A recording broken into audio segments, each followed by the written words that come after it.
To jama'a, kamar dai ku sani yau ma na zo muku da labarin nan da muka saba baku na biyar.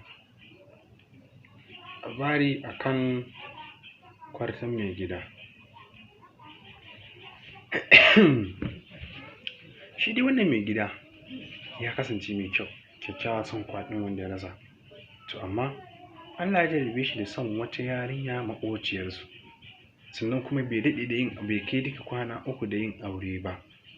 Ya fita siyo amaryarsa naman buɗe bakin da za su yi irin da yammacin na so amarya kayan fulafuci, sai ya ga yarinya. Da ganin yarinya sai ya bi da cikin gidansu.